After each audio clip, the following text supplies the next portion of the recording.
If there's one piece of advice I can give to anyone, it's to focus on your strengths.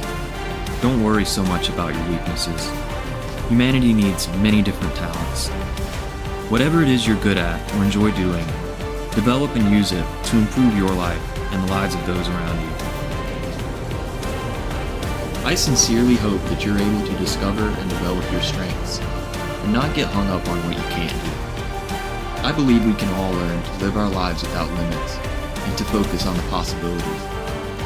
You never really know what you might accomplish until you take that first step to the unknown.